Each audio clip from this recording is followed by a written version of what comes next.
Wow. What's up? How's life? How are we doing today? Apparently this was good memes. The American people about who paid the tariff in the first place, and you wouldn't have to pivot to the stock market every single time we try to bring up the on-the-ground effects, the unpredictability that tariffs create. Think about the long-term effects for my generation. Can you sit here and look me in the eye and say that tariffs are not inflationary? Are you kidding?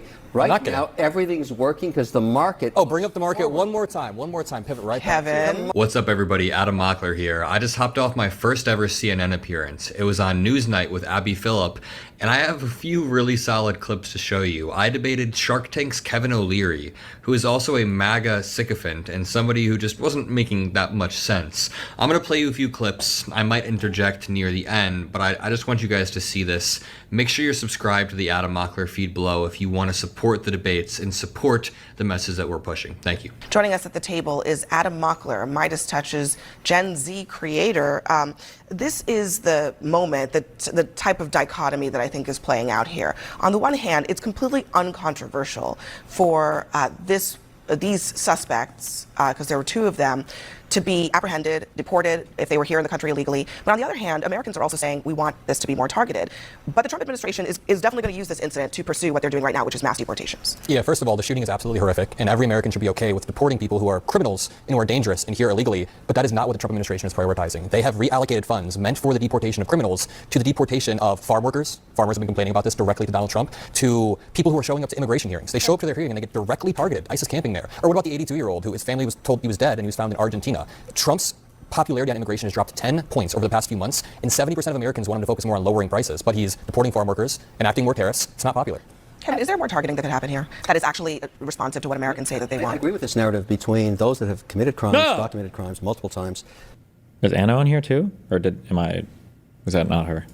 Versus a farm worker who's been here for 20 years illegally, but maintains his ability to work and provide productivity to the economy. This is a very delicate situation. And I think it's threading the needle for Trump because he said the same thing. Look, if you've worked on a farm and you've been, haven't been charged with anything and you're providing productivity to the economy, maybe we should work something out there. And this is where I think the challenge is. You talked about his polls dropping on this. I kind of agree with this. If you're a criminal and you've been charged, you're out of here. I think everybody agrees with that. But if you've actually come into the country and been here a long time, had children here that are American citizens, and you provided productivity to the economy, and you're supporting farming, which is one of the categories or sectors where there's a lot of these people, I kind of get it. And just to be clear, I mean, I think that it's farm workers, but people who work. Why do people do these things where they suggest like policies or things that they would like, and it's nothing to do with what Trump is doing, right? Like that's what you just said, Kevin. That's cool, but you acknowledge that is absolutely nothing, like that's not even close to related to how Trump is approaching this, right? Like whatever that idea was is nothing related to what Trump is doing now. Like what? Work in restaurants, yes. Household, domestic employees. They're also they're inputting productivity into this economy, and they're actually maybe a larger chunk of the undocumented. Well, you have to understand, Kristi Noem is giving a pathway for the illegals to become citizens. They're saying, here's $1,000, deport yourself, come back in the right way. Look, my husband had to do it. My husband had to wait. We waited 9 years for his green card, and he just got naturalized last November, right? So why do we have to wait in line? Why do these guys just bum rush in and get all our benefits and take from our blue cities? My big problem with Los Angeles is that you have local mayors there giving the heads up to communities saying, hey, there's an ICE raid coming. You better leave and let's get the rioters in. That's not what an elected official should do. In not detaining or abiding by the detainer when someone's been convicted of a crime. I think they should at least cooperate with that and have that carve out. As you mentioned earlier, I think that carve out makes a lot more sense. I want to respond to Angie saying this gives a path. What this does is disincentivize people from going to the courthouse and following the proper procedures. And part of the reason they're being so aggressive is because of this arbitrary quota set by Stephen Miller, 3,000 a day, meaning people who are going to courthouses, being detained, being deported. Again, workers, people who are contributing to this country. So do you think it's okay when somebody who is following the proper processes is then kind of like hoodwinked? Not if they came in here illegally in the first place, right? Why didn't they apply? They came through asylum process. But that's the thing. That's the thing. Well, they're criminalizing asylum. That's what's happened, right? Yes. Trump has criminalized. Oh, no. Yes, actually. Trump has criminalized the legal process of asylum. Basically, if you come here and you are abiding, right? You're showing up to court because you're following the rules. I'm not worried. We are 2 weeks from the new deadline for nations to make trade deals or face new tariffs. And the Commerce Secretary is once again promising he's got the goods.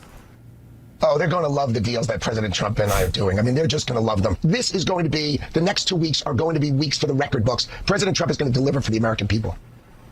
The president has been... How old was that? 2 weeks.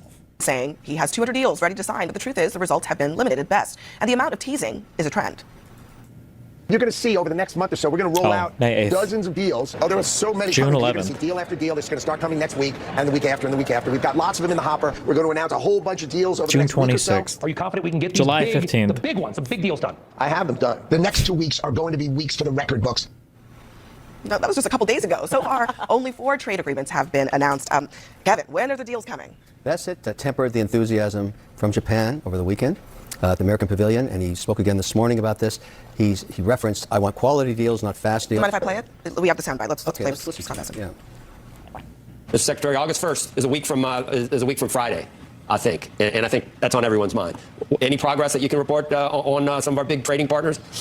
Look, Joe, talks are moving along, but the important thing here is the quality of the deal, not the timing of the deals. You know, again, we're proceeding apace with the negotiations, but we're not going to rush for the sake of doing deals. How can you say we should pay attention to the quality rather than the speed when the entire promise was 90 deals in 90 days? They were going to get it done fast, reshape the global order, and Kevin says the stock market thinks these tariffs are going to work, but no, the stock market doesn't believe Trump. When he announced the Liberation Day It's an tariffs, all-time high the today. stock market immediately dropped when he announced Liberation Day Where are we tariffs. today? After he vacillated, people don't believe him. All-time high. Countries don't In believe all-time him history. because nobody Today. believes he's being All-time serious. high. I think you guys are saying the same thing, just by the way. All-time high. I mean, they're I think All-time high. his You point can't is that. debate at an all-time high. I know. You can't debate an all-time high.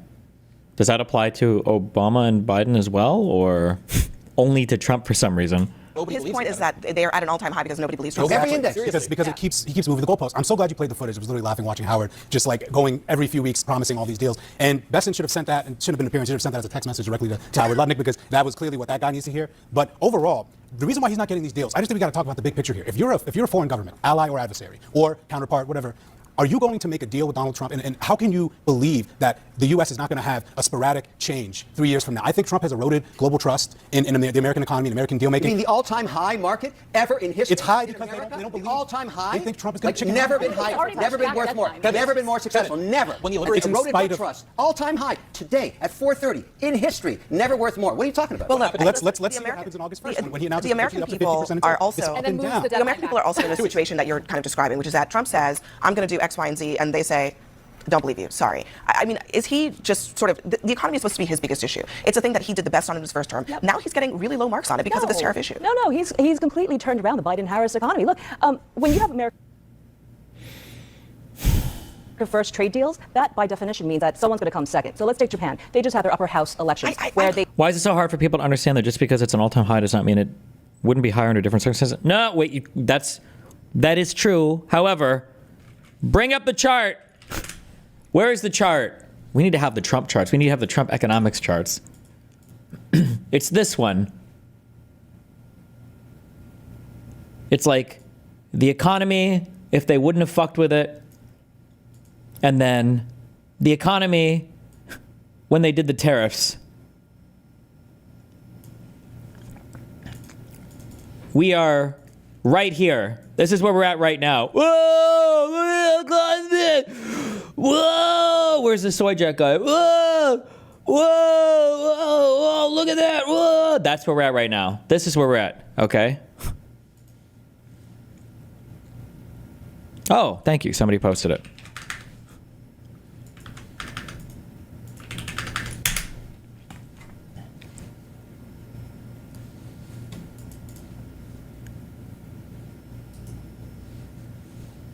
They Can I just lost. quibble? Like, I have to quibble with that one too, because the idea that trade is a zero-sum game is not everybody agrees with that. Okay, that might be Trump's view. No!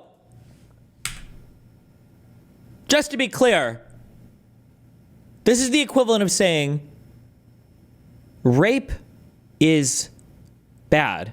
Now, not everyone agrees with that, okay, but at least 51% of people, no sane anybody, economist, finance person, any person that ever goes to a store ever in their entire life, nobody believes that trade is a zero-sum game. This is so stupid. It is such a stupid take.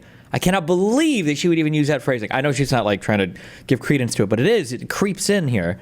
is a zero-sum game is not everybody agrees with that, okay? That might be Trump's view of it, but that is not the view of trade when you look across the history of globalization. We have won, and so have other countries. It's not a zero-sum game. But here's the thing. Japan can't make these deals when they have a snap election coming up in September, right? Right now, these deals do not benefit them because it benefits America. America first, Japanese second. So that's why all of this takes time. Here's what Americans say about all of this. Is Trump focusing enough on the economy or on tariffs? They say too much on tariffs, 61%. The majority of Americans oppose tariffs on imported goods, just about the same percentage, 60%. That's a pretty lopsided assessment of that particular issue, and this idea that Trump is not focusing enough on the thing that he was elected on, which is the cost of their daily I have lives. a huge problem here with this argument. Your investment account is worth more tonight at 4:30 than it's ever been in history. Kevin, you got to look outside of your own perspective. No, Most I don't, Americans are not I'm heavily right. I'm invested in the stock market. Most Americans thank goodness. Oh, and then it's Dumb and Dumber. Jesus. I'm here to bring reality. Okay, Also- so also, wonderful. it's You're also- doing really well. You're heavily invested in the stock market. No, Most every Americans American is. are- no, Every every American. American It's high today. But the stock market has been existing in the volatility of Trump's mind. What he decides to do one day shifts and moves the markets. The sentiment is everywhere. The uncertainty, talk to any actual investment banker, someone who's actually making long-term decisions. They can't. Our foreign adversaries, our counterparts, they can't. They don't know whether or not in the next 3 years, You agree J.D. with me on Vance this? will tear up all Whatever these he's deals? doing it, keep doing So it. actually, because Kevin, it's working. I was going to just say that very thing, which is that it seems like what you really like about what Trump is doing right now is that he's not doing what he said he's going to do. Good point. Abby, in the end of the day, At the end of the day, that is what has gotten market believes- that's what's gotten us where we are. Oh, no, I don't want to talk stock. I mean- I want to talk about the American at the kitchen table putting their child gonna in say that university. Consumer sentiment is now. All I'm saying is this tariff stuff and all this narrative, it's going to end up being reciprocal tariffs between countries, equal tariffs between EU, Canada, Australia, India, Vietnam, Indonesia. All we are saying is let's make it equal. And I think the market believes that. You may not, but meanwhile, the index that matters, the wealth of an American savings account, you can't win your argument tonight at 4:30. I'm sorry. It's already been decided by All right, fact. Adam, last word. You lost. If tariffs worked, Trump wouldn't have to gaslight the American people about who paid the tariff in the first place, and you wouldn't have to pivot to the stock market every single time we try to bring up the on-the-ground effects, the unpredictability that tariffs create. Think about the long-term effects for my generation. Can you sit here and look me in the eye and say that tariffs are not inflationary? Are you kidding? Right not now, kidding. everything's working because the market. Oh, bring up the market one more time, pivot right back. Kevin. The market is the American But Kevin, economy. it was What is a talking point? super simple question. Which Are is? tariffs inflationary or not? Not yet, there haven't been. I don't Oh my God! Are they Well, the inflationary? 2.7%. Data from June shows that prices have gone up. There's a little bit of inflation, which informed Jerome Powell, head of the Federal Reserve. eggs are down Let me finish my point. Let me 33%. finish my point. It informed Jerome Powell's decision to hold off on cutting interest rates. People are unable to buy homes because You mortgages know what I'm are beginning far to more learn? expensive. You guys hate numbers. No, I don't hate numbers. I actually love numbers. You hate numbers. But Bring up the I'll say market. I bring you numbers, I'll you say hate something them. positive about Trump. I'll say something positive about his tariff policy. Last word, Anna. In his first term, he was way smarter about tariffs. They were targeted. They were smart. They were so good. that They Biden- weren't good and they weren't smart. And she's going to say they were so good that Biden kept them on because once you put a tariff up, it's harder to bring it down. What Biden did that was good wasn't kept the tariffs, it's he passed the CHIPS Act. That was the important thing that Biden did. God, I hate it when people normalize and give any credence to this overgrown fucking toddler. Last In word, Anna. his first term, he was way smarter about tariffs. They were targeted. They were smart. They were so good that Biden came in, he kept them in place, and even expanded upon them. But what Trump did by slapping on these insanely high tariffs, this like coercive thing, with every country we do trade with, think about it. If I were one of those countries, how about we band together and refuse to make good deals with Trump? That was exciting. That was fun. It was genuinely a really fun experience. I'm grateful to CNN for allowing me to do that. Thank you to Abby Phillip and the entire team for making it such a comfortable experience. And yeah, Kevin O'Leary honestly was stunningly unprepared. How are you not able to concede that tariffs are inflationary? How are you missing some of the basic points about economics when you are supposed to be a businessman? I mean, I'm 22 years old, and it seems like I might have known what was going on more than him, but I'm going to leave it there. Once again, make sure you drop a blue heart. Let me know how you think I did. I want to know your candid thoughts. Let's shoot a tweet at CNN or be like, have Adam Mockler on. I just feel like we should try to get me back on, right? I love you all. Peace out. Wow.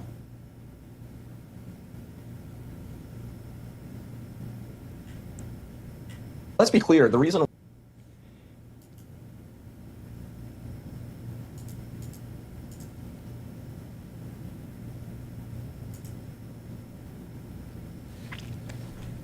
Just as a quick meme, because I saw some people discussing this.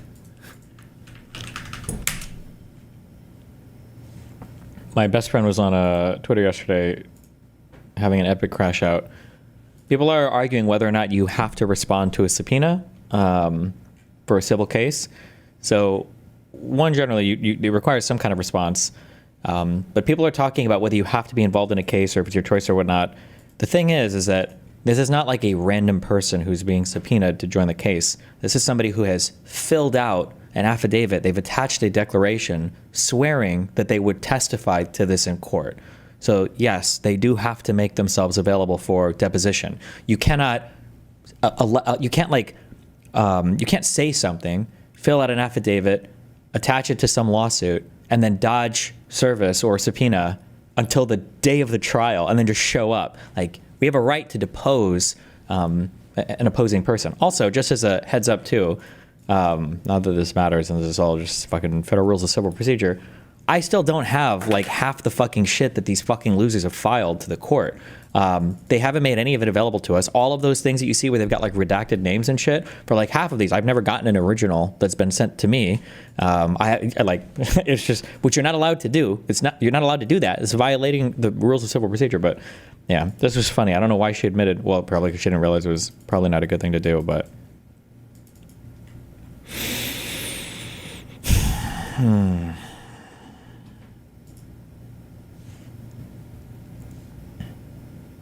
Can they get away with that though? No, but they're not trying to like, people are like looking at this as a case that they're trying to win, but they're not trying to win it. They're just trying to drag this out as much as possible. Like, it wouldn't surprise me if they got a bunch of bad rulings on these upcoming motions. If they did, that they would like dismiss the case. Like, I have no faith in them actually handing over like what we've asked for in discovery. I don't think they'll do it. And if they do, I think they'll hide and obscure stuff. I don't think they're even trying to win at trial. I think they're just doing everything they can to survive the motion for summary judgment so that they can drag it out as long as possible. Like, I think that's it.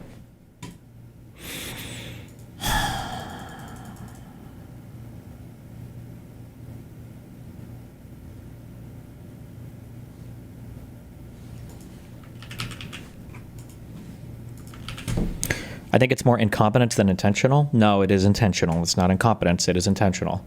This Abby person is like pretty clearly like mentally unwell, and they absolutely roped her in with like an absolute bullshit claim. Like, you have to know how bullshit it is if you're trying to rope in a witness who is literally telling you, I literally can't prove anything that I'm saying right now. And also, I might have gone through his entire computer, and there might be like photographic evidence of me doing that when I was at his house. Like, you know that, like, if this does go, if it were to go to trial, like, imagine that person on the witness stand, right? So you've given like 3 different testimonies about what it is that you even saw or was sent to you. Because initially she said like she saw videos of like me and Cherry fighting. These videos don't even exist. I've never done these at all. But she can be like, well, I misspoke there. And it's like, okay, well, in your declaration you said that he sent you these things. It's like, okay, yeah. And it's like, were you or were you not in his apartment taking pictures of his computer? It's like, well, yeah. Is there a chance you saw stuff then? I don't know. What do you mean when you texted Darius, major leaks incoming? Well, I was just joking. And then I can produce both of our logs on my side. So there's like, it's like, this is like, it's just, they know that it's fucking bullshit. So it's not, I'm sorry, just to stress, it's not like an accident, and it's not them like making mistakes. They're intentionally like playing games. They're just using the court to do the PR stuff, basically. You can bend with the United States to help pay off the national debt. Bezed! Is there any downside for them doing this? Theoretically, the downside is court costs and reputation. Pixie has no reputation, and I think that they're working pro bono. Or it's a family friend, is my guess, so.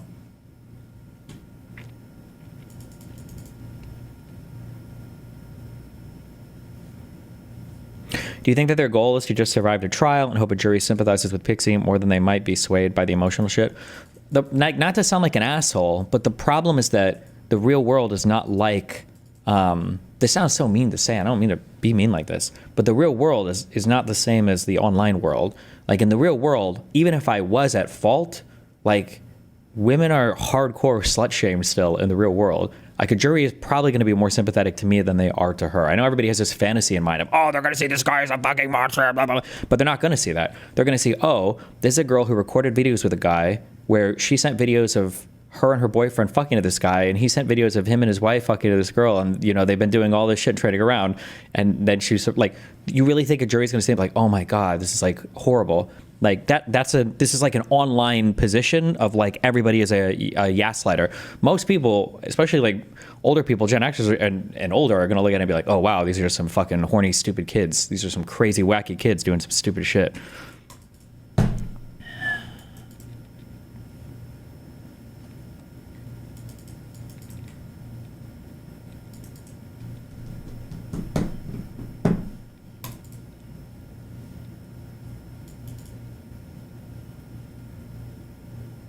How can you ever go to trial in federal court when the subject matter jurisdiction isn't even there? Well, they're trying to Abby lets them push the subject matter jurisdiction issue by saying that we have somebody who's willing to testify that he sent her a video in 2023 or whatever. That's her testimony.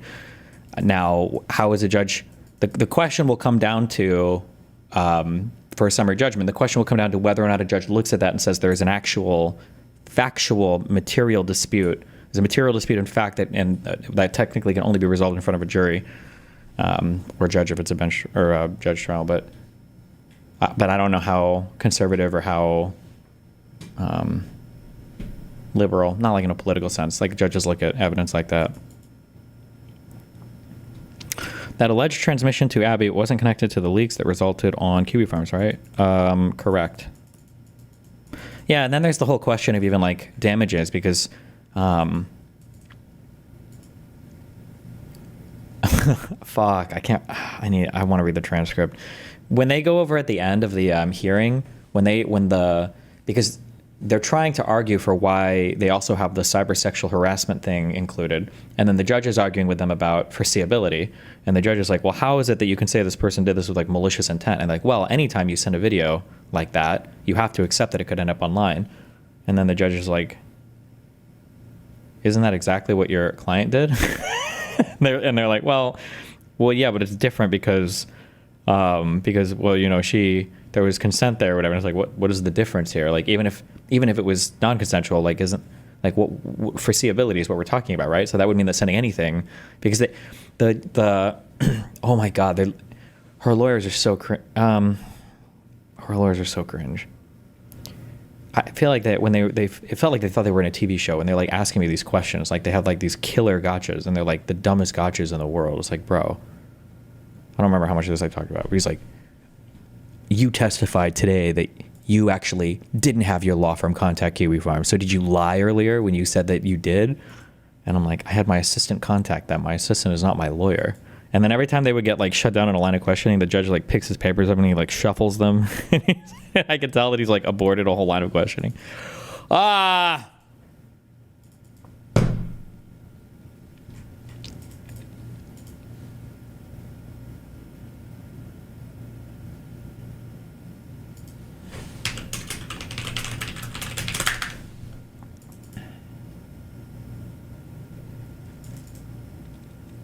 Given that Jane also sent your videos without your consent, do you not have a good chance of winning, even if hypothetically you sent videos after the Cardi date? Like, does Abby even matter beyond keeping the guests alive?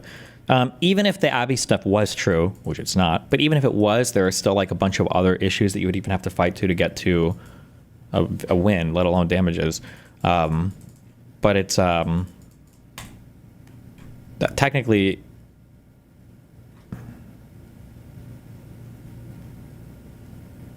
I'm trying to think of. Actually, I don't even know how that would work.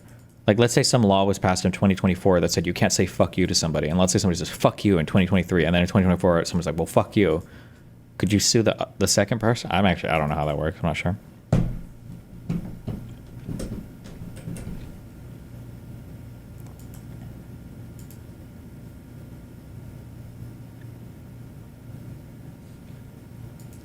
I hope there is an unclean hands defense on the basis of her sending your videos. Okay, I don't like that this fucking meme gets passed around so much because people keep saying this. People keep saying this thing. It's like, okay, well, Destiny might have done a bad thing, but she did a bad thing too. No! That means that nobody did a bad thing. That, like, people say two wrongs don't make a right, but in some circumstances, they kind of do. For instance, if one side is being accused of raping a party, and then it turns out, actually, no, the other side wanted to rape the other person. That doesn't mean that two people raped each other. That just means they had sex, right?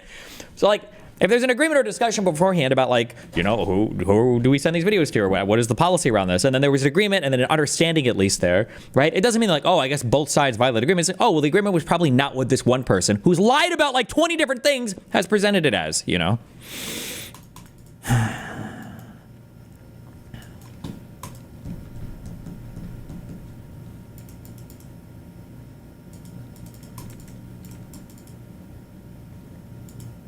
Check Discord DMs? I don't want to check your DMs, Radiant, because I fucking hate you, bitch. You're fired. I actually hired, Cyver is now doing my new stuff, and Radiant is fired. I have 450 Hassan posts. ready to fucking go. Boy! Yeah, boy! Yeah, boy!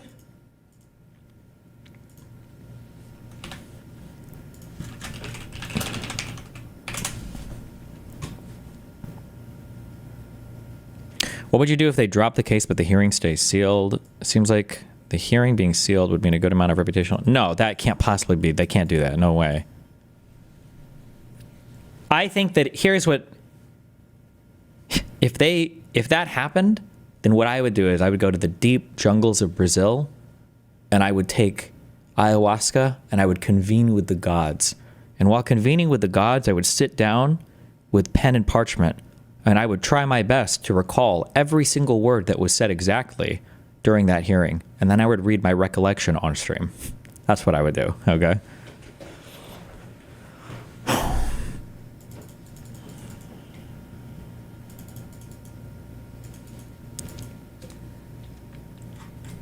Is there anything in motion right now for countersuing Doe or Abby?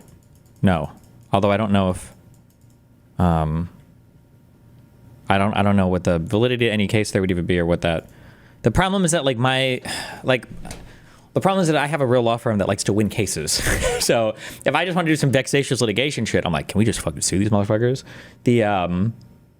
I don't think they would go for it just for the memes, right? That's like more meme-y shit.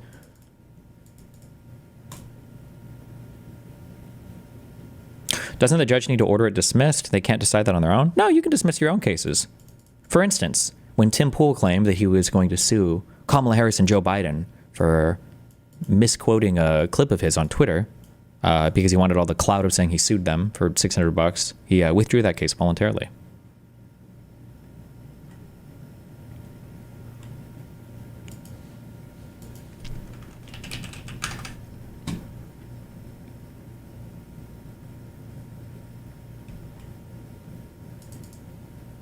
Have you seen the South Park shit? I haven't seen the episode.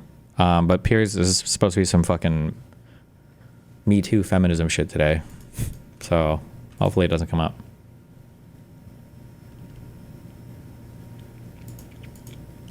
Are you going to retaliate against Lauren? I mean, how? I mean, she's the... There's a whole ass conversation that needs to be had.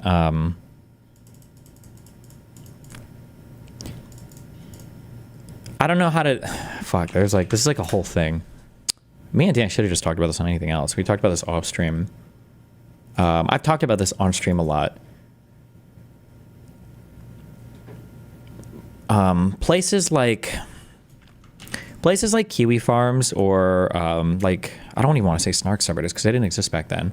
Lolcow or PULL or these are the only ones I've heard of. They like...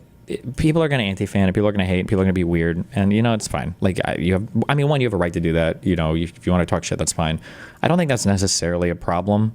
I mean, obviously, as a public figure, I don't want anybody to be mean to me ever. But you know, you don't have a right to have nobody be mean about you. The thing that's happened recently, and it's so weird because I'm trying to think if this has only happened on the left.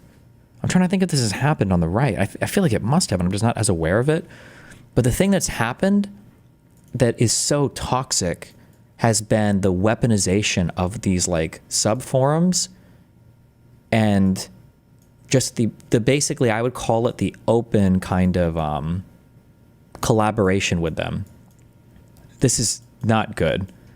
This is why like my policy, by the way, on all of these people now, I do not accept doxing or anything on any of my platforms that I have control over where it's against the terms of service. And that's it. I don't give a fuck about any of this shit otherwise because these people are fucking crazy. That's the only reason why I don't do it, because the idea that so like if you want to, like, I'm an extreme example, obviously. But like if you read my Kiwi Farm story, it's actually hilarious. These people are like actively involved in stages of litigation where they try to get like leaks or pass stuff on to lawyers, or they're like trying to push certain narratives. 3 days ago, I think in one page of my thread, 5 different people who are close to me got doxxed for not being hard enough against me. Like 5 different people in the span of 24 hours.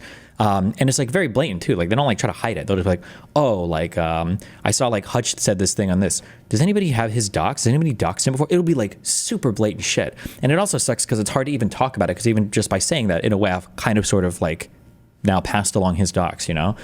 But the fact that like Kiwi Farms exists to do that, you have all these kind of like snark subreddits, or like places like Discord servers, we'll say like Gisticle's Discord server, where they kind of like engage in this behavior. The fact that this goes to unhinged people online, like Bad Empanada, and then I'm using the Hassan model here to do this, and then all of this stuff gets repeated uncritically by people like Casey Tron and Frogan and Denims, and then Hassan will directly like give credence to this, or sometimes even him, like, you don't have to take my word for it. Hassan already spoke in the past about like never hosting people like Bad Empanada.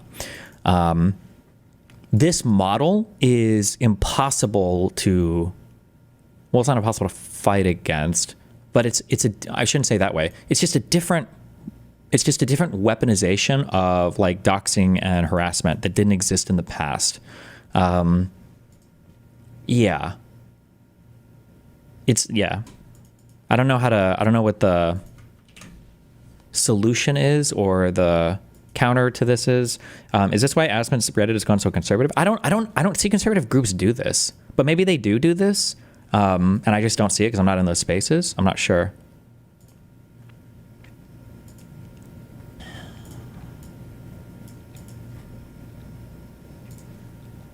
Vertical integration like the GOP. True, yeah.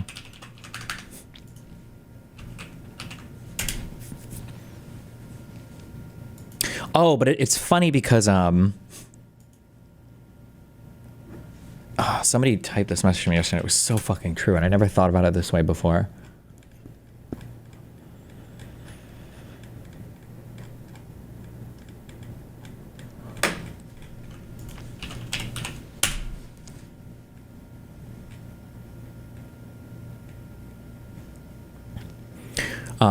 There's another place where this also happens that's comparable to Justical and like Snark subreddits, and I would call it's like in between Kiwi Farms and Snark subreddits. It's called Spicy Chat.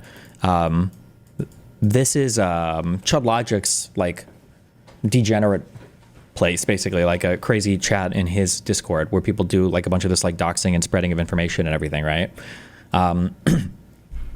Somebody said to me, there's a couple more interesting things about this Spicy Chat commentary sphere I've realized. One, they have an OP strategy of disavowing, where someone in their audience will do something crazy and the creator will say, I really disavow this, in a sarcastic tone, but will laugh at it and say, that's so funny, but I disavow. But that was cool, LOL. It creates this environment where the audience is signaled that any crazy behavior is acceptable because it creates a plausible deniability of being against the bad thing. They've been doing this with Bad Empanada a lot recently, where he's become like funny and cool in this community. Using Spicy Chat for separation too. Using Spicy Chat for separation for the bad behavior. Justical and Queeman, etc. talk like 10 times more there than even their own community, and all of the biggest Kiwi Farm-esque psychos are there as well. For example, they were recently posting pics of I mean, I guess I'll say it, it's sad, but Willie is getting married, and they've been like posting pictures of his wife and shit, and then joking about how he got honeypotted by the IDF. And then 3, then Queeman and Justical can forever act above it, but a large core of their fan base exists in and around Spicy Chat. They can indefinitely call doxing bad and pretend that Willie is crazy, while ostensibly the core of their community is directly part of it. And I guess Chud Logic just doesn't care about any backlash or having it attached to his server. He's pretty much like Joshua Moon in that sense. Null, sorry for doxing you. I've been looking at how they behave the last few days, and that Spicy Chat community is incredibly militant. Any post that gets linked there, you can see the same names commenting and brigading. If they link a stream there, you can see the same names, like shitting up chat and then spinning weird narratives.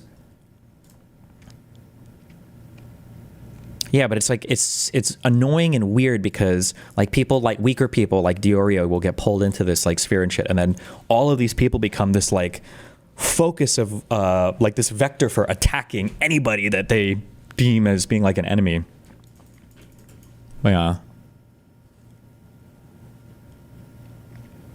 Ryle, Justicle's editor, retweets Bad Empanada and posts his stuff in other subreddits. Bad Empanada doxed Willie a few days ago. How is this not a direct endorsement of doxing if Justicle works with? Because Justicle will always say things like, oh, well, when I retweeted, it was 2 layers deep. Right? They'll always like quote unquote disavow. But anyway, that's why I'm saying like from like a moral level, the only reason that I don't allow doxing or anything on like any of my platforms where it's against TOS is because it's against DOS. In terms of like morality or ethics, I don't give a fuck about. Well, basically the same shit I guess I said to Willie a while ago. I don't care about any of these people. These people are absolutely fucking unhinged and crazy. And I don't think, I'll say this too. and maybe it's just because I'm a public figure, so maybe that's why I take the stance. I think that if you're going to spend all of your entire life obsessing over and like covering drama and being so peripherally attached to doxing communities, I don't think you deserve an anonymity anyway. You should absolutely be unmasked. Everybody should know who you are, and if they want to find your address and whatever, all the same shit they did to me and any of these other people involved, oh, then fuck it. That's part and parcel of being an online figure. So yeah.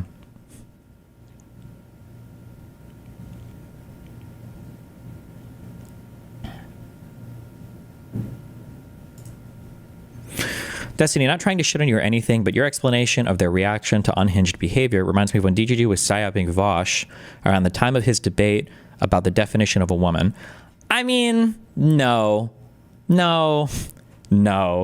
If somebody did that to me, like there was an account in my subreddit that was like a secret Vosh fan and was like kind of shitposting, like would it be annoying? Sure, but that's not even remotely on the same level as that. That's not even remote. You can say it's bad or wrong, I guess, if you want to, which is maybe fair, but I wouldn't even agree with that because I know there's gay ops in my subreddit all the time.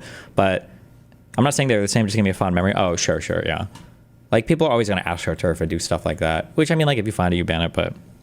Bridge building with Daily Wire, etc. was very good. You got understandably frustrated, but really only after one interaction with each individual. After 2 to 3, you start to dig on topics and win people over.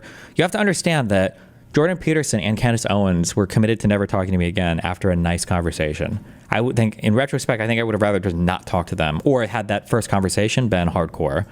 The more I think about it, the more I am actually like really, really bothered. I actually hate the fact that stupid fucker on my subreddit that posted this has been destroying my fucking mind. And I think that it is actually true that a lot of people just don't really view Trump shit as being that bad. I think a lot of people just don't view the Trump stuff as being that bad. They just don't think it's that bad. And I think that, and I actually think that's explanatory of so much stuff.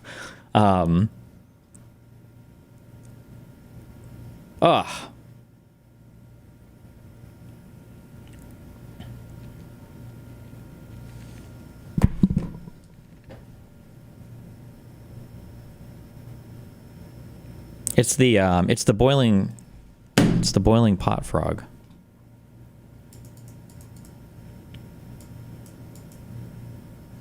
What is this? I can't believe no one is talking about that ninja. Wait. Hold on, that's unrelated. Do you mean they don't view it as bad or don't understand that it's bad? They don't have the appropriate level of revulsion to things. Hold on. I'm going to the deepest parts of my mind. I'm trying to think of an analogy that's not a rape analogy. Okay, we can do this. All right. Like,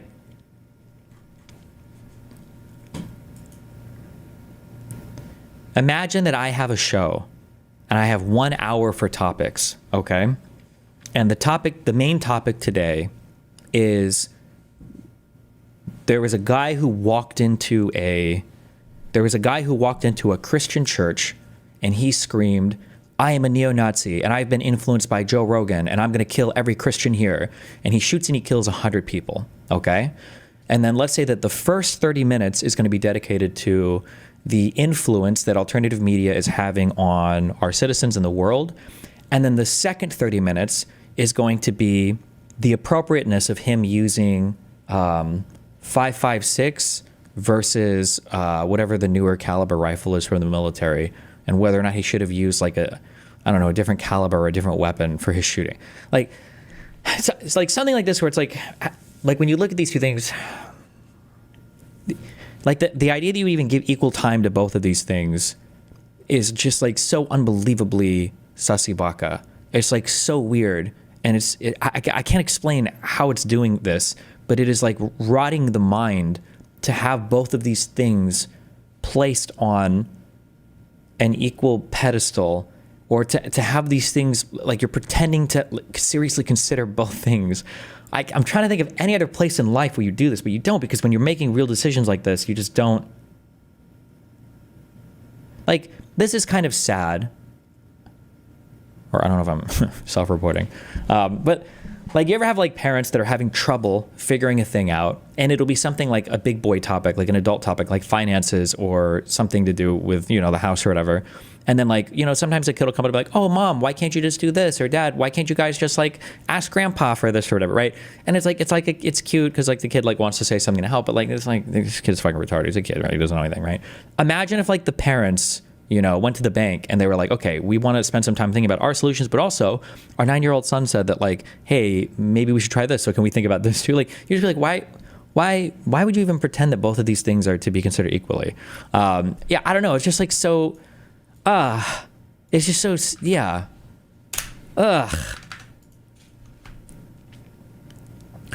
This kid was on stream yesterday saying he desperately wants to debate you over this Willie Max Dox thing. Yeah, but I don't care. This is the thing, because like, this is a game, right? This is a game where he's going to be technically correct on every point, but on the concept, on the macro, everybody knows that he's wrong. Where it's like, if you look at the exact tweets that Justical tweeted, you will actually see that there was actually no docs in the exact, when you look at the quote tweet, and then when you look at his chat, anybody that posted docs is actually banned immediately, and he disavows all forms of doxing. And it's like, technically, you're correct on everything. Why is it that all of the doxers and all of these people all seem to be in that community though? Like, isn't that kind of a weird coincidence? Why isn't it kind of like spread evenly throughout the space? Why does it seem like all of these people seem to be in your camp? And this is ignoring all of the collaboration and side discords, of which it's hard to even track all of it. And this is ignoring all of the gay apps and the multiple accounts, because I know of at least one person, if not two, like 50-50 on one of the other accounts, who posts both in the QB Farms thread and in the and in Justicle's Discord server, now in a side Discord server because of reasons. But like, there's so much like collaboration and information exchange, but like this, as long as you have this hardcore, like, we disavow and we ban, and there's not a direct retweet, and like, fuck you, bro. Like, it's so stupid. It's so unbelievably unserious. In his mind, he's probably gonna. I would love to debate Destiny on this. I would love to debate Destiny on this, bro.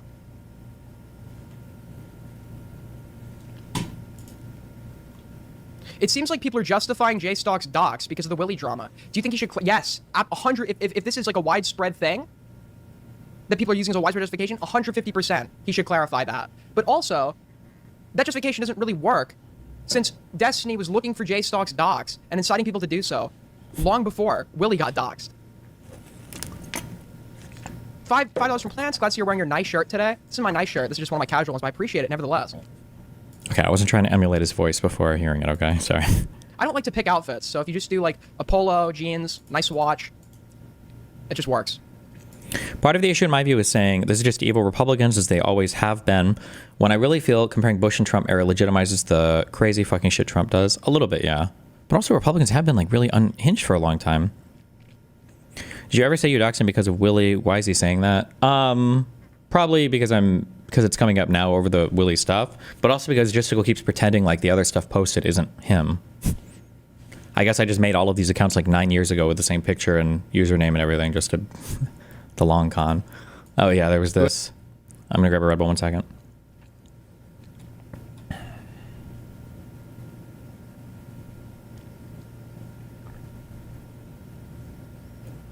Wait, what is this?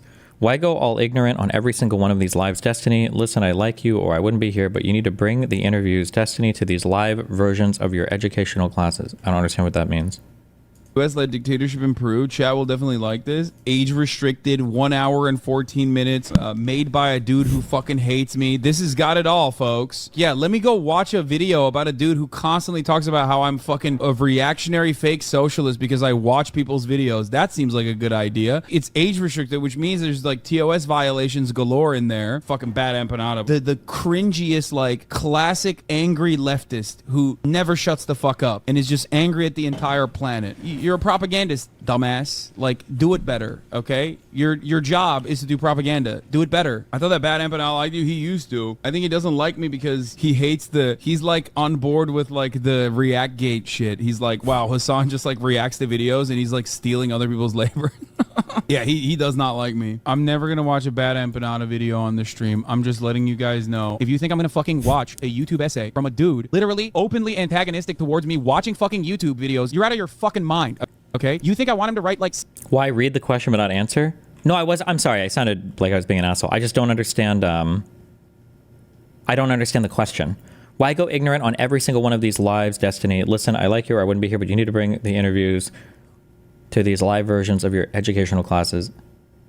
I don't know. I don't understand the question. I legitimately don't understand it. I wasn't trying to ignore it or just make fun of you. Or maybe I'm making fun of you because I'm not understanding the question. 700 hours worth of new YouTube essays about how I have wronged him. I don't want that. I don't want that at all, okay? He would perhaps benefit tremendously if I did watch his YouTube videos on this channel, but I'm never gonna fucking do that, okay? Yes, batshit insane leftists do actually make really good content from time to time. I think Bad Empanada would be one of the better content creators online if he just didn't have a Twitter account. Because he's such a fucking freak, dude. Oh my lord, he's such a goddamn freak. He is the most insane person. He has like 7,000 accounts. I just said I have an official blockade on Bad Empanada videos on this broadcast while I'm live. That's number one. And number two, he's not. Yeah, it's just wild. I wrote the same letters to the MTV. What's going on? Why don't you care about me? Wait, is this person schizo?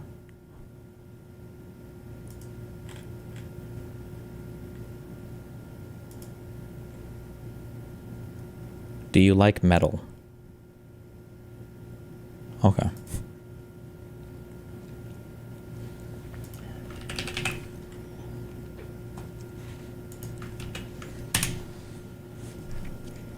Wake up. New UK law banning plus 18 content without ID verification.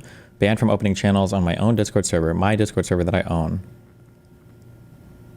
Oh, God. Wait, are they doing this in Florida yet? Because they do this with, like, porn sites on Florida. Oh, I don't have not safe for work Discord, so it doesn't matter. Fuck it. Easy.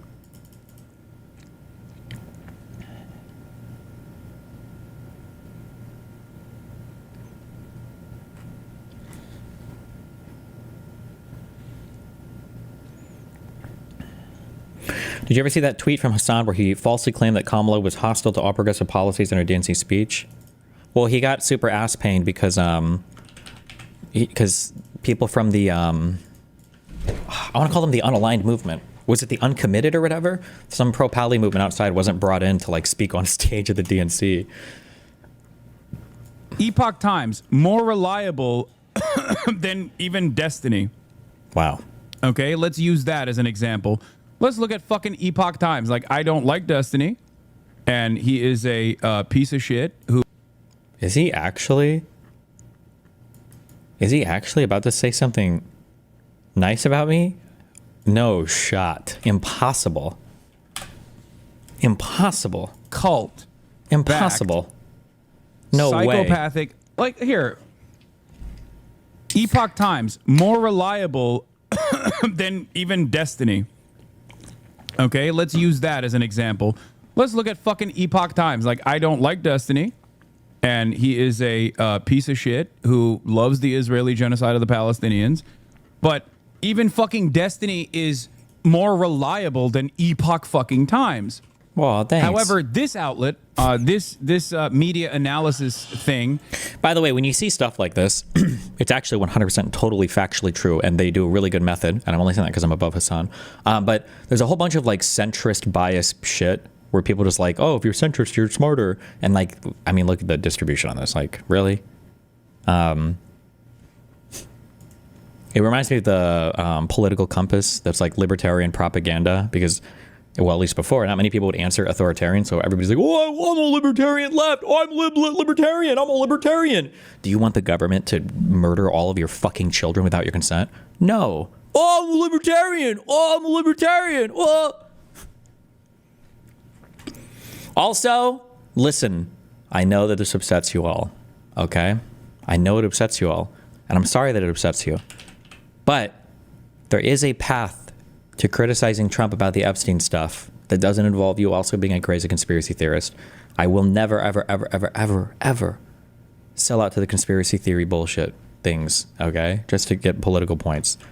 You should be roasting this admin for claiming they had all this information and then not having it, and then for them looking shady as fuck over all of it. But that doesn't mean you have to believe in conspiracy shit. Doesn't mean you have to, okay? Although I will say, nothing has convinced me more that there might be something weird than how Trump has been acting over the past few weeks. These are dumb people that are, I'm gonna watch this for fucking sure. Absolutely. Yeah, what is this? Asmir has Destiny's take. What is this? Is Destiny getting mad, crashing out again? Any migration or any refugees, What is period, this? for any reason. Done. I don't view it as in being in the best interest of the citizens in that country. Why? Because it wouldn't be beneficial. I would maybe make exceptions for other European countries, but... Oh, we're on our neo-Nazi arc now? Wait, what? Oh, okay. Outside of Europe? Absolutely not. Like, if they're... Just so you know, the European thing is a neo-Nazi dog whistle. It could be that Asman is too politically uninformed to even know, because this is how dog whistles work. In some ways, you can pick up the talking points without even knowing what you're saying. But the idea of being preferential to European immigration is, one, hilariously American-brained, okay? Because what the fuck does that mean, European immigration? You want a whole bunch of immigrants from Romania and Hungary and Ukraine? Is that what you're talking about? Like, let's go to the Balkans and draft a whole bunch? No, that's not what you mean. What you mean are white people, but you don't want to say white people. And you mean a certain type of white people, but you don't want to say a certain type of white people. So you say European, okay? This is the neo-Nazi dog whistle to the fact that the founding stock of American people were Anglo-Saxons. They were the wonderful Brit-bongers and nothing else. That's what that dog whistle is. If they don't speak the same language, it's an instant no. Yep. What? That's it. Big part of this goes back to the root. The government's fucking bad at navigating the current migration world too. It's not bad at all. It's actually very simple. Yeah, it's the craziest shit I've ever heard. Wait, why? Okay, I'm good. I don't give a fuck. What?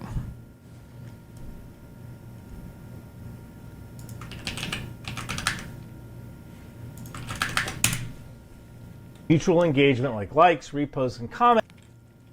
What's unwhite about the Balkans? I said that they want a certain type of white people. A certain type of white people. There's a certain type of people that they're looking for there. To boost one another. It looked real. It felt real. It wasn't. That was the real danger. Because once a fake account gets traction, real people start engaging with it, and suddenly you've got a disinformation campaign hiding. You don't think blowing up the Epstein conspiracy is going to force all these QAnon dipshits to come back to reality? It's like forcing the conspiracy to collapse on this one. Yeah, but the problem is then you guys all will start to believe in conspiracies. That's the issue. You can't. That's not a tool that you can take out of the box and put back in when you're done with it. That's a tool where you have once it's out, and you're going to use it forever. Like nobody can just put that back in. Like if you want to talk about a real conspiracy, you talk about the actual conspiracies that the government is doing. But the problem is that like it's hard to call out the Trump admin on the actual conspiracies because they're just so open about everything. Like the January 6th stuff is a really good example. Like there was a conspiracy to steal the 2020 election from the top down that was coordinated through the federal government. And it was through Trump, but they were open about all of it. Or the conspiracy with Eric Adams to control the New York mayor and to enact federal policy through a compromised mayor. Like that was just open. That just openly happened. Like we just saw that Bovie's letters and all these things were open. Donald Trump's desire to force media to bend to his will by excluding people from the White House press pool if he didn't like the fact that they weren't carrying certain propaganda lines. They just did it to the Wall Street Journal when he was traveling. They did it a little bit to, was it Reuters for not immediately accepting the Gulf of America? All the lawsuits that he's filing against people, like it's just like open, but nobody cares, I guess. Maybe that's the secret. Maybe the Trump admin should have, maybe you just have to do really bad shit right in the open. And as long as you're open about it, nobody cares, I guess. Inside your discourse like a parasite. So what's the takeaway? Like there was a conspiracy with Russia that like manifested at the highest levels of government. Like that is true, but it was with Trump. But nobody, like we have just like, remember, like we have a 45-minute phone call between Giuliani and Zelensky's aide. Like that phone call is just out there publicly. Like we have that. We hear that. That's just out there. That's just there. We can listen to it.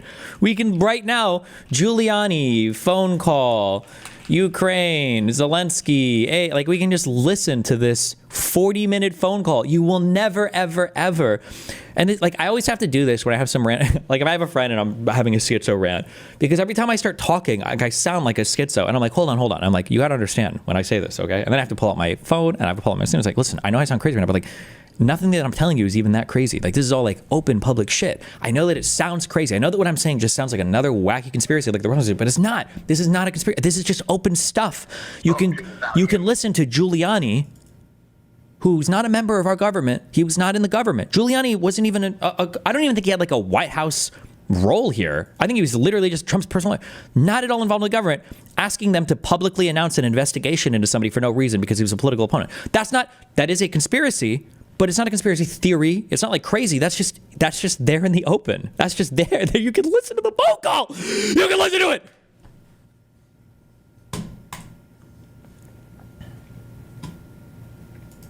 I can't believe no one is talking about that ninja. Sorry, this was earlier. I can't believe no one is talking about that ninja. Could you please take a look? iDubbbz literally used to have paraplegia and was bullied for it relentlessly. Here's proof. I get that he's been a bit unhinged lately, but it makes sense he's so defensive and attack people who are after him about going through so much adversity earlier in his life. Wait, what? No. Oh, okay. You're doing this? Okay, good meme. Hiding inside your discourse like a parasite. So what's the takeaway? Well, there's a few. This wasn't just an Iranian operation. This is a case study in modern influence warfare. What about the Maxwell interview? The efforts gone into controlling the info is Herculean. Like,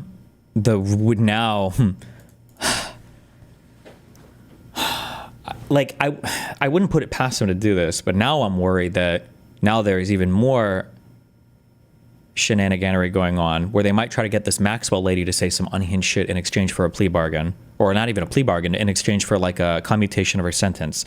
That's what we should be scared of now. But when you say everything is a conspiracy, you lose the ability to call this out. Somebody said, I'm sorry, Anglo-Saxons are Germans from the Anglo-Saxon region of Germany. You're absolutely right.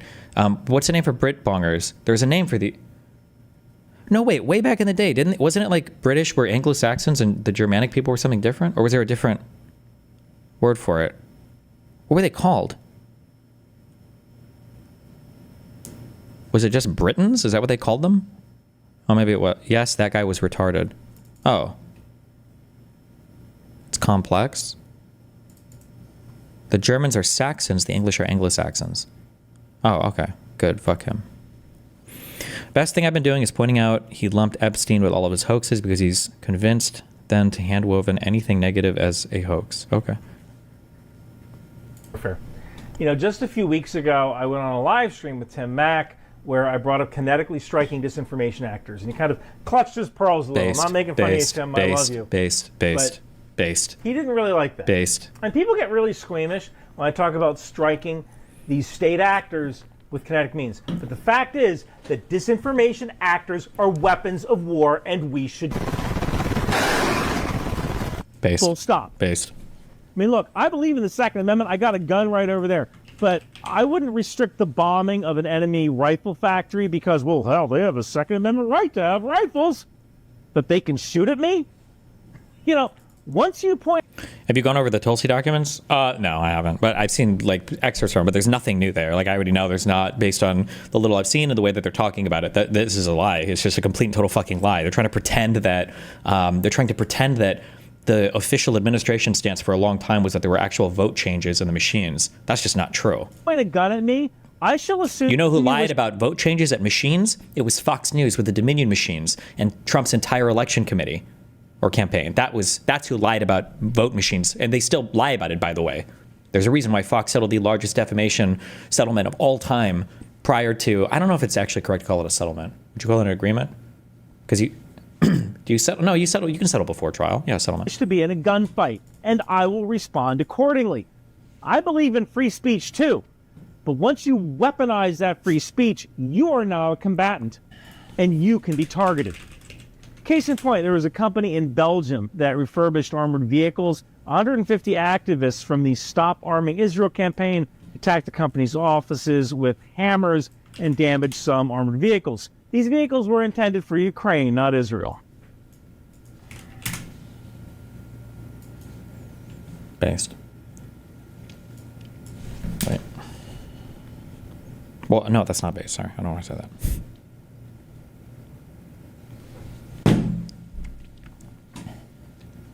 Destiny, there's a book I read recently which describes what you're talking about perfectly regarding stuff not actually being considered bad. The book used to be an example, or use the example of a far-right UK party called the National Front. What they do is they give out more agreeable literature that have dog whistles and never call out for the right positions because those are the real positions. Regardless of how far right you are, this literature never calls out people who went too far because they don't consider it bad, like you said. Furthermore, they never apologize in the elementary school way. This is how it's bad. This is how it'll change, or how I'll change. They always talk about negative perceptions in the third person. Yeah, it's difficult to talk about, or yeah, it doesn't look great. Also, this is why you get people who are mentally deficient like J-Stalk and maggots, because they are part of groups who have such non-specific and vague thought processes that non-extreme and extremists can exist and follow one leader. No one has a good enough thought process to figure out whether they have gone too far or not far enough, which is why they can't appropriately respond to the negative groups on their side. They don't have the tools to do this. I actually super disagree on that. I think they do have the tools to do it, because I think if it started to happen... No, I understand what you're saying. I disagree, because when stuff starts to materialize that they don't like, people all of a sudden become a lot more responsible and aware with their rhetoric, you know?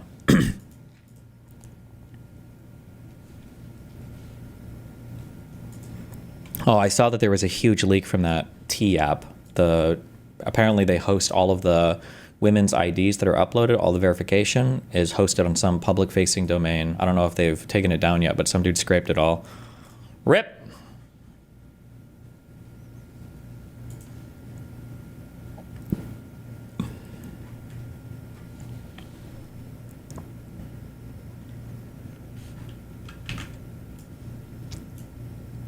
It's apparently the people defending real Candace O and thinking she will easily win the libel suit by Emmanuel Macron. I've not read the entire complaint. Owens told some of the dumbest, obvious lies one can tell. She has 0% chance of winning in court. Uh-oh. Apparently this is a guy who defended Alex Jones. Rory Sutherland talking about Gary's economics. Uh-oh. Oh boy. Enough evidence for the... What is this? Enough evidence for the Obama DOJ to investigate the Trump campaign's involvement with Russia. Absolutely 100%. It is completely ridiculous. I would never say that there is no reason to investigate the Trump campaign and their close ties to Russia. Of course there was a reason.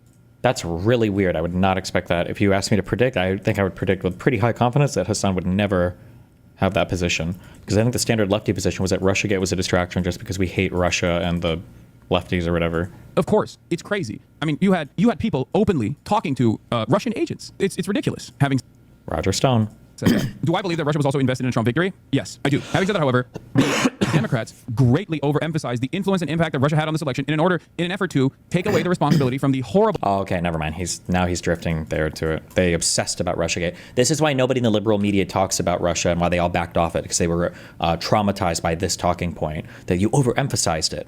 But it's like, how do you appropriately emphasize something when you have a person running for president who's openly calling for an adversarial nation to hack your opponent, while somebody in their campaign coordinates with a Russian hacker to do timely detrimental media leaks of hacked materials? Like, what's the appropriate way to talk about that? Greatly overemphasized the influence and impact that Russia had on this election in an effort to take away the responsibility from the horrible Clinton campaign. And a lot of you younger women don't think you have to, it's been done. It's not done. And you have to help. Hillary Clinton will always be there for you. And just remember, there's a special place in hell for women who don't help each other. And the horrible ways in which the DNC refused to reckon with the reality that they had a deeply unpopular candidate. 3 million more votes, right? 2016 election results, USA. 3 million more votes, by the way. 2.1 points victory, by the way. Or not victory, electoral vote. Or, I'm sorry, popular vote victory, by the way. That they were in the tank for because they were terrified of a Bernie Sanders emergence from the primaries. Okay, they were locked in on Hillary Clinton. It was her time, and they spent most of their effort attacking those who actually were excited to be involved in the process of voting for a candidate they actually believed in. And instead of pointing out a litany of different complications, a litany of different issues within the DNC structure, they thought that this was a great out, and they kept using the Russia stuff over and over and over again, continuously throughout the entire Trump administration, and they just used and abused this narrative. Was Russia involved in the? Wait, I'm actually fucking retarded. This Piers Morgan episode is on Monday. I don't know why I wrote that this was today. I'm actually okay.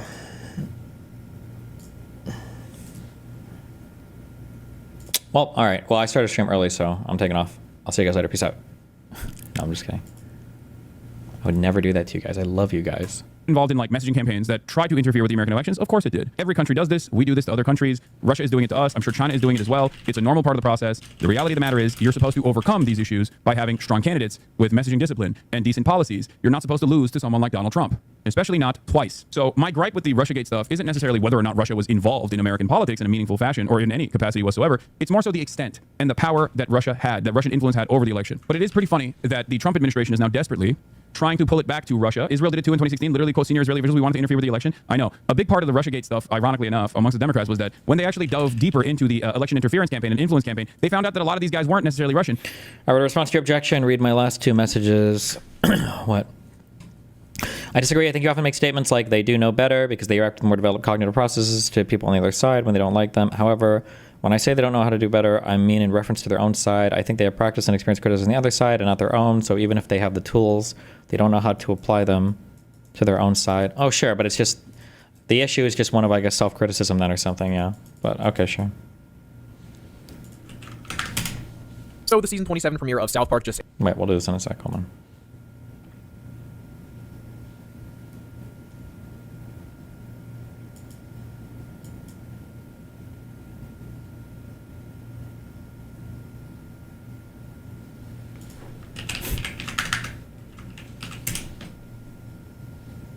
Would you consider a pardon or a commutation for Ghislaine Maxwell if It's something I haven't thought about.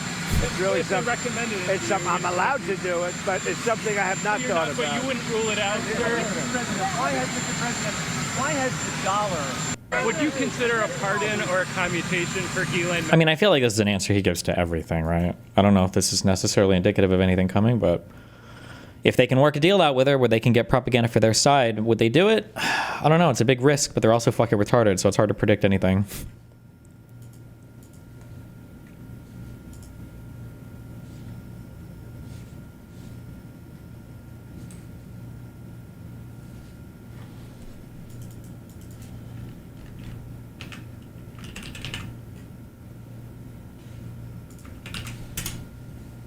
What do you make of... What's your take on requiring age restrictions for porn? The way that they're enacting with like forced ID shit online is fucking retarded. I think it's stupid as fuck. Gary Stevenson's ascendancy and that sort of messaging that's happening in the UK? Well, first, a frivolous point, which is... if Wait, do we know this guy? What have I watched this guy talk about before? I feel like I've seen him once or twice, but I don't remember what. If you want to help with wealth redistribution, Gary, go out and spend some fucking money. Right? I mean, he was earning like £2 or £3 million a year and only earning one pair of shoes, okay? And his mates from school were working in JD Sports. And I couldn't help thinking, reading the book, Gary, just go down to JD Sports and just buy a few pairs of shoes, help out your mates, okay? Get a hot tub, But his fundamental insight, unbelievably stingy. Do you not think? You read that book? I haven't read it. I've seen him talk on. Jeez, Gary, just go out and, enjoy it for crying out loud. Okay. I think you get that weird thing, actually, in banking, which is so much of your enjoyment stuff back then was covered by an entertainment budget, okay, that you got really, really resentful about spending your own money. You see what I mean? Most of us, the money comes in, 80% of it walks straight out again because we piss it up the wall, I haven't got an air fryer for the second bedroom, But there are people who kind of, if you're in that very corporate world where more or less all your fun is taken care of by some expense account, you actually find spending your money disproportionately painful. He's absolutely right in his insight that money is becoming unhealthily concentrated. In the two things I would say, he's absolutely right that economics uses these single representative agent models, which don't capture inequality. Okay? I would argue personally, Gary, that you need to read up a bit about Georgism, which I think the great ideas of Henry George and the land value tax would actually take care of a lot of that, in my view, if you tax land ownership. Because property ownership is effectively, you are buying the right to impose taxes on the younger generation. So when people invested in gold, okay, it doesn't do anybody else any harm because I can make do without any gold. Okay, I'm not massively into bling, I'm not hugely into jewellery. Okay, we can all get by without gold. If there's a bloody a Dutch tulip boom, okay, I'll just switch to gladioli. Okay, but I can't substitute for property at some level. If your employer demands you work in a major city, okay, and land and commutable land is scarce. Other than the blimp, of course, where you could just live tethered above Berkeley Square, 400 feet up, okay? Other than your blimp solution. Holy shit. Wait, that sounds fucking awesome. Why don't we have that? Why don't we have blimp cities? There's no escaping the depredations of rent-seeking landowners. And what has happened is that in a way, we've sanctified wealth and been pretty mean on income. Okay, so we've taxed away income discrepancies pretty energetically, but they aren't that big. Okay, what I mean by that is... True! Okay, I shit on Georgists a lot because I don't like unrealistic political solutions. But in practice, I've never anything that I've read about like the land value tax. I'm not opposed to it ideologically at all. It seems fine. I'm not sure how you would do valuations for some things when figuring out like the value of like unimproved land or whatever. I'm not 100% sure in practice how that would work, but I think generally it seems like kind of based. If you look at income inequality, even before tax, never mind corrected after tax, you know, the number of people who earn 20 times median income, okay, they exist, but there are very few of them, and they pay an enormous amount of income tax. I mean, huge amounts of income tax. In other words, that's someone who's probably like a high-end lawyer in a pub. This is why you get so fucked as a streamer. We are the ones who suffer. No, but if you're like somebody that works in like entertainment, if you're talent, you get really, really high 1099 or maybe even W-2 income, but woo, you get fucked out the ass when it comes to taxes. And there's not really much you can do. You just kind of have to eat it as income. If you have wealth, if you're sitting on assets, there's a whole bunch of ways that you can accrue wealth and like do stuff to increase the wealth that you have in fancy fun ways. Partnership in, a London Magic Circle law firm. Now, there are a lot of people I'd rather the money went to than people in law firms, but nonetheless, those people pay a lot of tax, whatever you think about it, okay? By contrast, wealth inequality is monumental. I mean, there are people who, if they walked into a football stadium, every single person on average in that stadium would now be a multimillionaire simply because Bill Gates walked in. Okay, there aren't inequalities like that of that kind of extreme form in actual earned income. And yet we have this incredibly aggressive system of redistributing earned wealth. And yet we treat wealth that's actually resident in asset values and things as completely sacrosanct. And the problem is, until you actually get to that point where you start actually taxing... Now, Texas does it, amusingly, because you have quite heavy land taxes. So land taxes or property taxes? Ironically, what's often stereotyped, I think, unfairly as, the most conservative state in the Union, which in fact is not, okay, but, it's a highly conservative state, you actually pay quite a lot of tax on the value of the property you own. So the property taxes in Texas, okay, I think around 2.5% if you own it. Based. Property taxes are so based, and I think most economists like them too. It's just property tax is just a really good tax. Like, oh, you get that big ass, huge fucking house is valued at $30 million fucking dollars. Whew, we're coming for some. We got some good tax we can levy on you here to fund the city. Hell yeah, we can. Hell yeah. Oh, you're not working right now? You don't earn any money? Oh, too fucking bad, 'cause you get that big old fucking house. But the problem is that the middle class will fuck you here because you get some people who are in houses that they probably shouldn't be in anymore. But in America, we have this idea that once you've bought a house, you have a right to have your entire progeny live there for the rest of fucking time until the heat death of the solar system or whatever. And the idea of like, oh, well, I can't afford the taxes, so now I'm going to get kicked out of my home. If you can't afford the taxes, sell the home and move. So you can't even really do big property taxes like what would be economically nice to do. Now, the great effect that has is that it makes property less expensive, because you have to pay tax on it, and it prevents you using property as an extractive store of wealth. Okay? And the extent to which I think you have to argue that speculation in property has been absolutely has led to enormous redistribution of wealth, effectively, to the not necessarily very deserving old at the expense of the hardworking young, is... I just find it impossible to dispute. Okay, I'm 59, by the way. I did okay. I surfed the wave. I didn't surf it very well. I now... Loans make it that way. No, like a 30-year loan keeps them there. Now, the problem is that I think there's two issues. Is that there's two issues. One, I hate talking about this topic because it's always an unpopular point, even amongst you fucking retards. There's two issues. One is that people view a house as their most important store of wealth, which I think is bad for a variety of reasons. It's not a easily liquidable asset. It's hard to like pull any money out of it at all. It's a undiversified investment. It could go up or down, subject to particular forces in a market like natural disaster, whatever. So that's one issue. But the second issue is that people see homes as kind of like a status thing or life indicator. And once you've moved to a certain like level of home, you don't ever want to downgrade or move out. And people are not, people do not have a mind for appropriate levels of home consumption. They always just kind of want more. So, for instance, if I think of a graph here doesn't work. If I'm a college student and I go to school, right? What do I need? Well, I need a place where I have like a room where I can fucking sleep and maybe a desk to study, okay? And that's it, all right?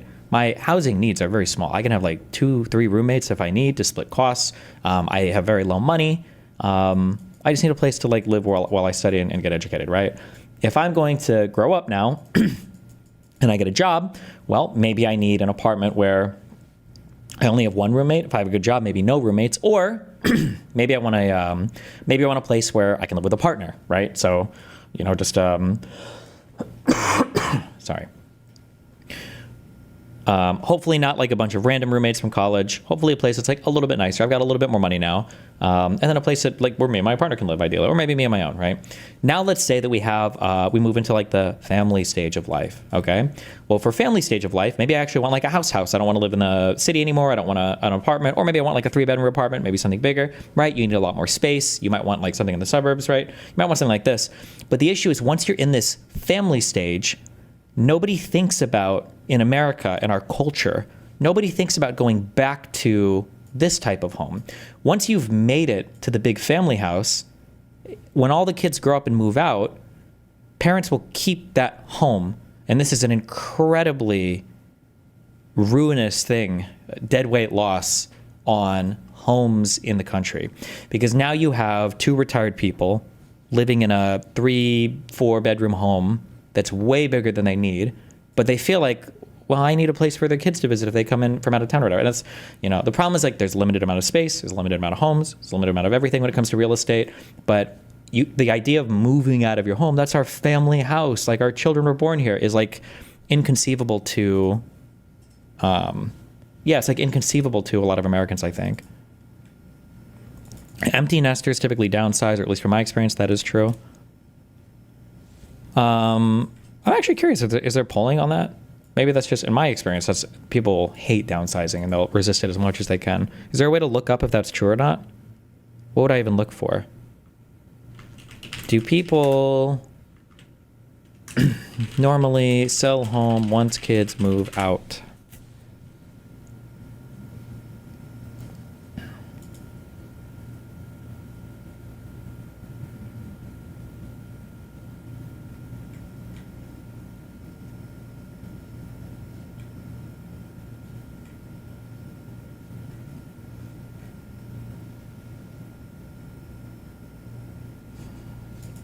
Are there like, is there a number on this? Like how many people do it? I don't know what this is sourcing.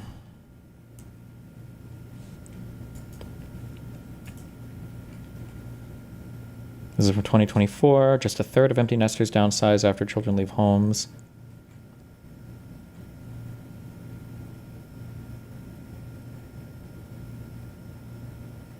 According to Regency Living survey of 2,500 empty nesters, 70% are remaining in the family home even after their children have flown the nest. Okay, I don't know how reliable this survey is, but I mean, I would say anecdotally, this tracks with my experience.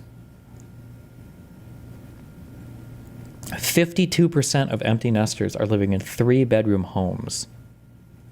This is so bad. Oh my God.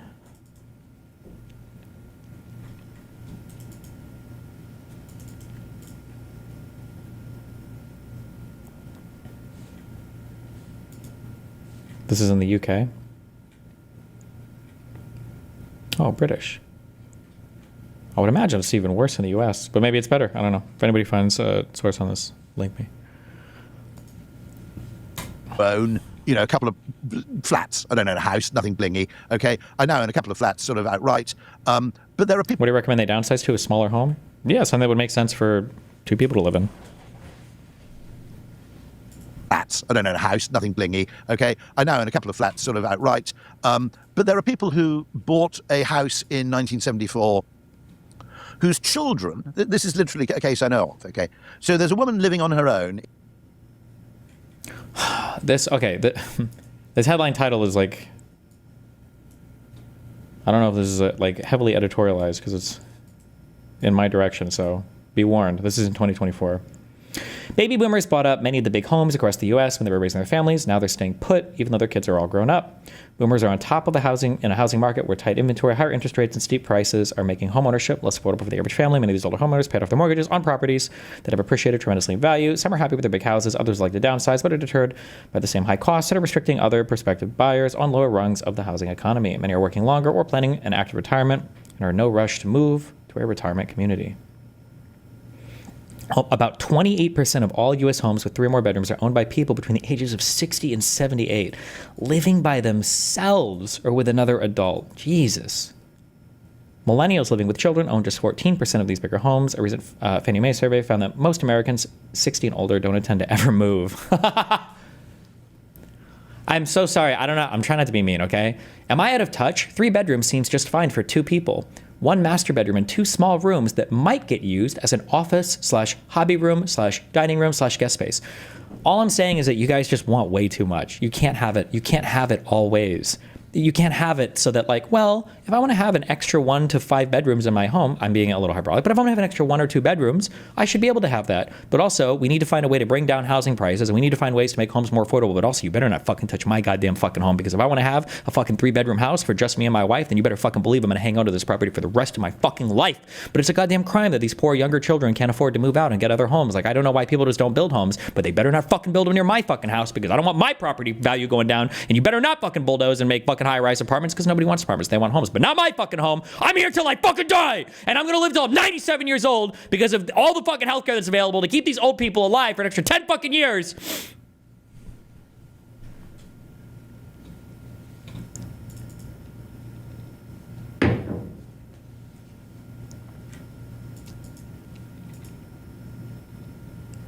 Anyway. In a 5-bedroom house not far from where I live. How many bedrooms do I have? I have 2 bedrooms. How mad are you? But I live in an apartment building, so suck a dick. Probably worth, with the garden, 4.5 million, okay, or 3.2 or something like that. She has no money to spend. I mean, she has all this money tied up in a totally illiquid form of wealth. So, you know, listen to this guy. This is a DGGer. She's kind of going down Lidl and comparing the price of lemons, even though she owns a fuck off, 3.5. Her children are kind of worried about how they replace the shock absorbers on their car. And then the argument would be, why should those children go out and work really hard? What I do, to be absolutely honest, is get into debt, go off to Barbados, and wait for your mum to die. Right? Me. No, but nothing you do working, let's say, as a school teacher. So there's this great book you must get her on called The Inheritocracy. Okay. By a woman called Eliza. Oh God, I'll remember it in a second. You're becoming increasingly left-wing here, Rory. No. I'm pretty right-wing in terms of people's earnings because you have actually earned them. So Henry George, effectively, the way to understand Henry George is it was an approach to life which actually had a brief but extraordinary success, popular success in the United States. The game of Monopoly is big. Destiny, but you understand that pretty much all millennials saw their parents have these giant houses with extra rooms and good living, but now they are supposed to go to 1-bedroom tiny shitter, or like a 17 roommates to live in a house. It just feels shitty. It's not realistic. I just don't know what to tell you. Like, everybody had roommates when I was growing up. And like I said, now I'm old enough, I've said this a million times, to see people like lie about what it was like 20 years ago. Everybody had roommates. Like, if you're going to college and you don't have a roommate, you're a rich kid. Like, that's just what you were. You're a rich kid. Or you have an incredibly generous student aid package. But if you're dorming in college, you almost certainly have roommates. If you're living on your own in college, you almost certainly have roommates. The idea that you can afford your own place while you're going to school, or depending on where you work right after school, that you're going to have your own place, that was never like an expected thing. I don't know why, but like Zoomers and I don't know if millennials do that. Maybe younger millennials try to do this weird historical rewriting where they're like, oh, like back in the day you could buy a house immediately, or back in the day you'd always live here. No, you didn't. You had fucking roommates, bro. You had it made, or you were living in a really shitty apartment, or you were really far from where you wanted to be if you didn't have to have roommates having an apartment growing up. Or I say growing up, when you were like young adultish. Based on, it's trying to interest people in George's principles of extractive rent seeking, okay? And the basic principle of Henry George is that it's now, I'm going to qualify this. It's extremely free market and capitalistic with regard to the fruits of your labor. Okay, anything you do, anything you build on your land is your... Aren't property taxes in Texas considered regressive because it's a flat tax? There's a cap on value and assessment challenges. Are you say with more money? I don't know how realistic that is. I don't know if I would say they're flat taxes. It's a tax on the value of your home, which I imagine is probably going to scale up depending upon the value of your property and the amount of wealth you have, no? Yours to keep. but it's effectively highly socialistic in terms of land ownership. And I think having a roommate in college is different from being in your 30s and having a roommate. Yeah, but if you're in your 30s and you have a roommate, you're probably fucking up somewhere. I don't see that in the data anywhere where there's like an exceptional amount of people in their 30s who are forced to have roommates. I think most people who are older millennials are either in homes or live on their own, or like from all the numbers that I've seen, like the aggregate numbers seem to track about where people should be. Build on your land is yours to keep. But it's effectively highly socialistic in terms of land ownership and arguably ownership of limited resources. Wait. My parents are an interesting case in their late 60s, early 70s, and we grew up in a 3-bedroom, 1.5-bath rancher. They want to downsize now, but no one else lives there, and they don't want to maintain the property anymore. But they were working-class people and don't have a bunch of cash to purchase another place without selling their place first. Can't you just like do both at the same time? Like you're buying another place and you sell your current place as part of the purchase of the other thing? Dustin, what's the problem with expecting to live in your house for a long time? That's just an unworkable scenario where we're expecting that when a family buys a home, we need to design all of our social and economic policy around making sure that we have like dynasties living in homes for the rest of their existence. With what money, Destiny? With the money you get from selling your home? I don't understand. What? Your labor. Okay, anything you do. But they didn't sell it yet. You can do both at the same time. This is a negotiation between banks.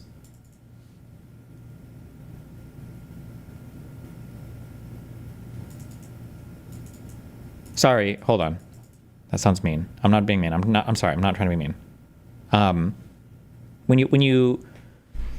I know this because we sold and bought a home in this manner.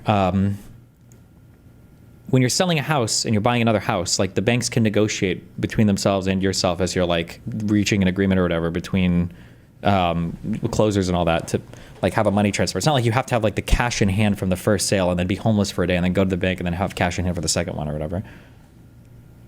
It's extremely free market and capitalistic with regard to the fruits of your labor. Okay, anything you do, anything you build on your land is yours to keep. But it's effectively highly socialistic in terms of land ownership and arguably ownership of limited resources. So a Georgist would also tax oil, for example. Anything that's... And the argument is, you didn't make those things. That would have been in the 19th century. They would have said, this is God's creation, and you're only, you don't own it because you didn't make it. You don't have the right to own this thing because you didn't make it. What you are is a custodian of it, and you pay...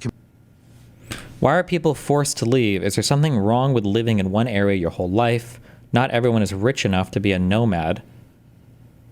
You don't have to be rich to be a nomad, and selling a home and moving to another home doesn't make you nomadic. The problem, there's nothing wrong with living in one area your whole life if you want to, but the problem is if you're trying to redesign like parts of a city, or if you're trying to like expand parts of a city, and you have a bunch of people in a certain area that are like, actually I won't be able to afford that, so this has to remain shit forever, and I don't actually want you to be able to do anything and change this because my family wants to live here forever, and if you do this is going to increase the value or increase the whatever too much, and so fuck you. It's just not sustainable to have it so that like, oh, this family bought this here and now we have to maintain like their ability to be here for the rest of their lineage. For House Smith to be there forever. Make it. You don't have the right to own this thing because you didn't make it. What you are is a custodian of it, and you pay commensurate tax on the land you own. Okay? Whereas you would in purist Georgia circles, you have no income tax at all. Okay, that's probably a bit extreme, but it's sometimes called geoism, and it's there's also a school of thought which is kind of environmental Georgism, which is you tax the consumption, or you tax anything where you rivalrously consume something of which. What if their current house is hard to sell? My grandpa's home has been on sale for 2 years now after he died because it needs a lot of renovation, so there isn't much market for it. Genuine question. Oh, in that case, you should just change every single thing I just said. And I changed my whole mind on every single thing I just said. Forget everything I just said. Thank you for your example of there might be a home that's hard to sell.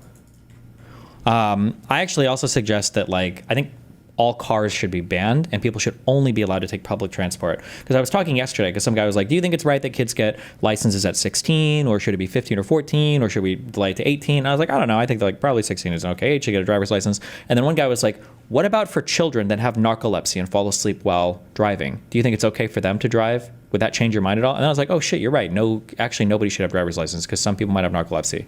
And actually I changed my whole position on it, and we should only have public transport. more can't be made. Right. Yep. Okay?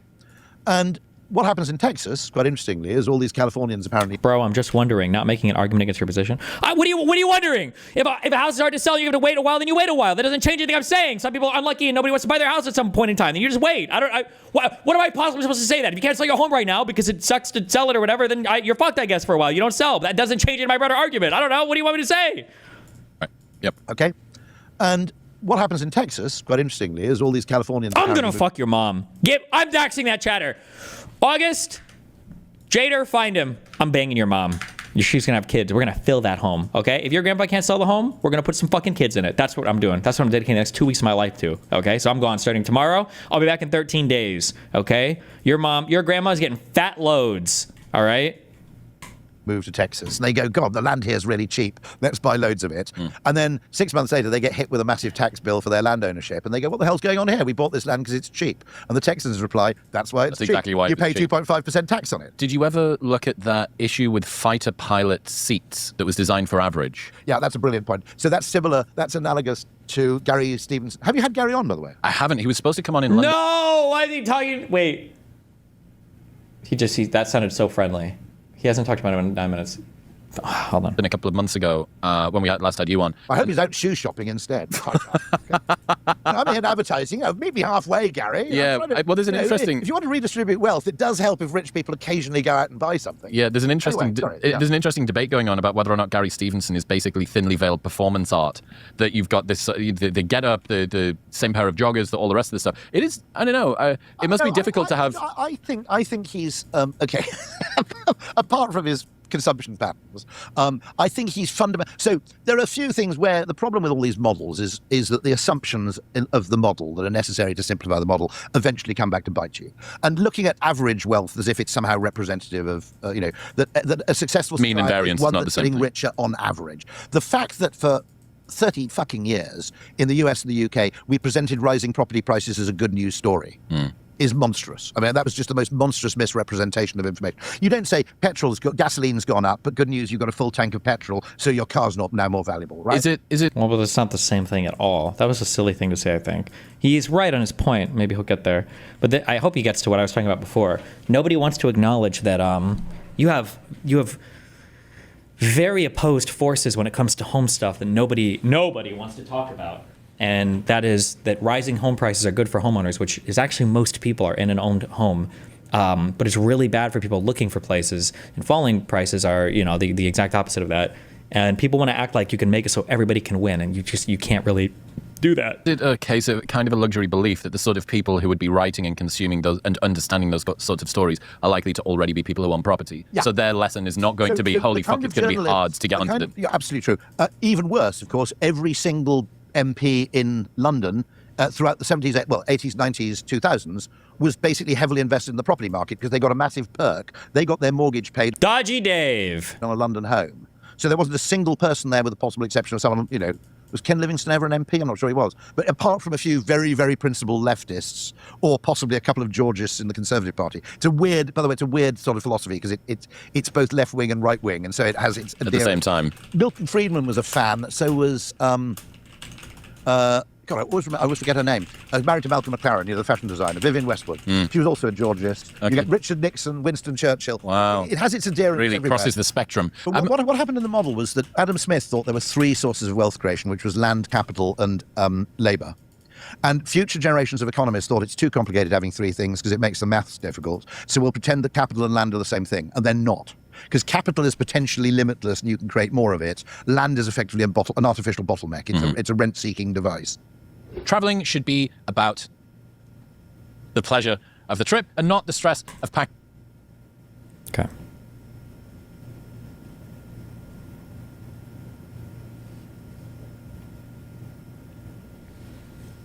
I don't know why we watched this. We didn't need to watch this whole thing. Oh no, fuck. Who told Trump about this? I thought this is a DGG or secret because only economists talk about this and nobody fucking knows any basic anything about econ. Why has the dollar fallen so much? Why has the dollar fallen so much, and are you concerned about that? Well, I'm a person that likes a strong dollar. But a weak dollar makes you a hell of a lot more money. Hate to tell you, I don't know if you study it, but I study it.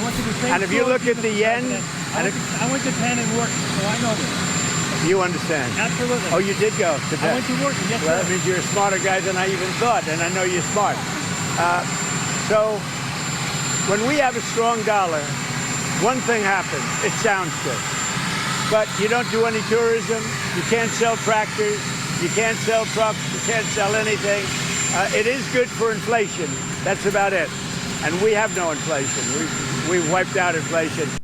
Is a weak dollar good for inflation? I don't know if that's true. I don't think that's true. It is good for exports, though. Nobody ever talks about that.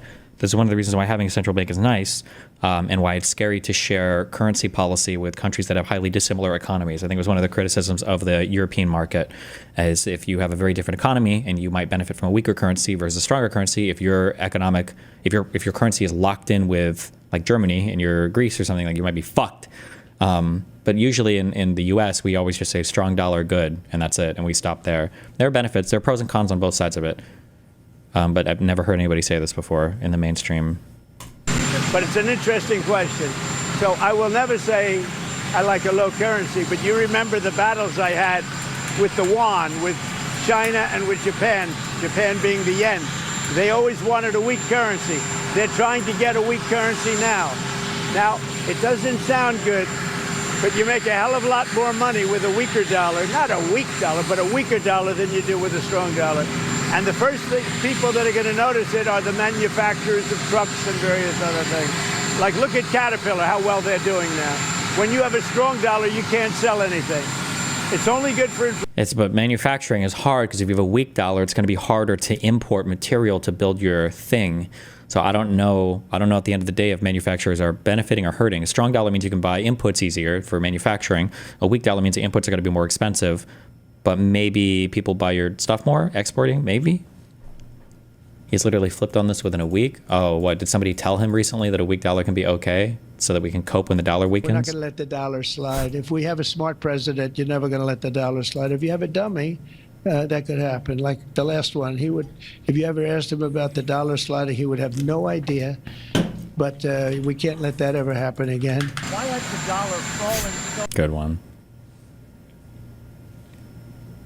Inflation, and it's good psychologically. It makes you feel good. But with that being said, I love strong dollars, but you make your money with a currency. And I had so many different fights with President Xi, between Japan and China. All they want to do is have a weak currency. They're always fighting for a weak currency. And that's how they really dominated over the years. So when I see it down there, I don't lose sleep over it, let's put it that way.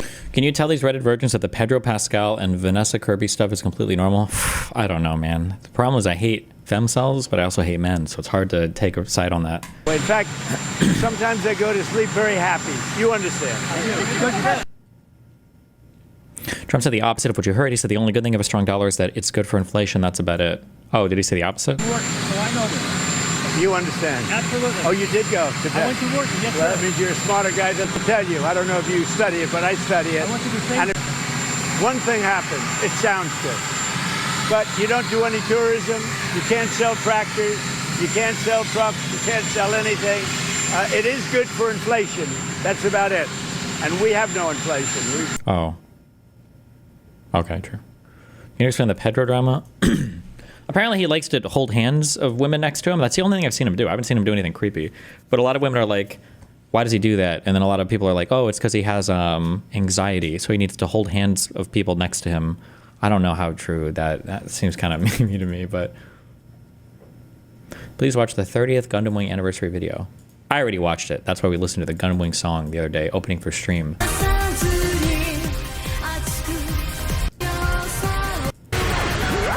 They just don't make animation like they used to. I don't know how to describe it, but it can't be changing from digital to non-digital. Because I'm sure they could just make digital stuff look like it. This is probably just me booming. But I feel like the way that characters were drawn, I just liked it better in the older anime. I'm such a fucking boomer, dude. I'm booming so hard.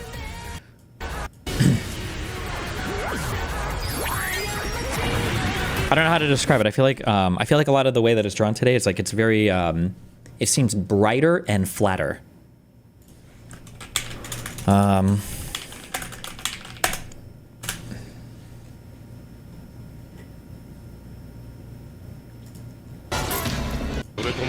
Like, I imagine Hunter x Hunter was probably decently high budget, no?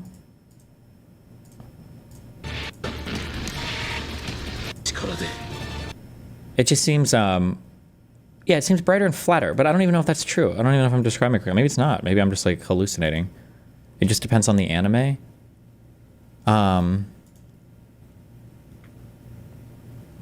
Destiny. This video is digital, but it's using the 90s aesthetic. There's a completely new promo video released yesterday at Comic-Con. Was it? I don't know if that's true, but that doesn't really impact what I'm saying at all, though.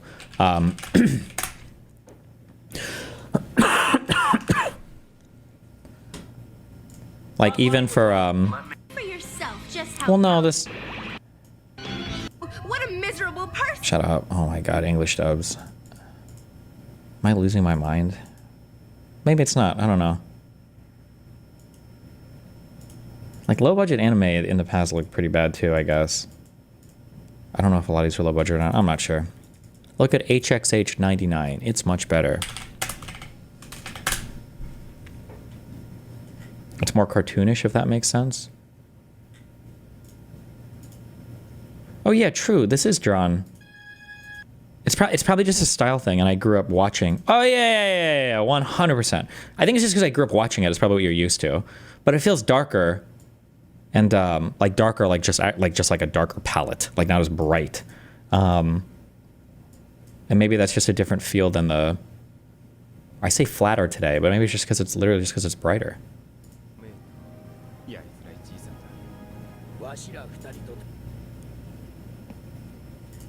Yeah, I don't know if it's like better or worse or anything. It's just I think you just grow up watching a certain thing, you get used to it.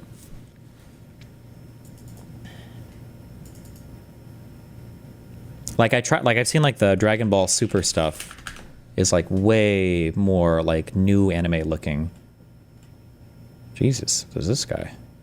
Oh my goodness, like look at these guys.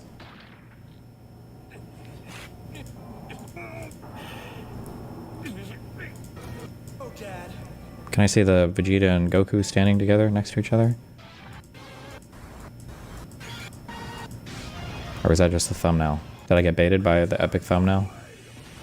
I did get baited by the thumbnail. Fuck me. How long is this guy voice acting for? What the fuck? How old is Goku's VA?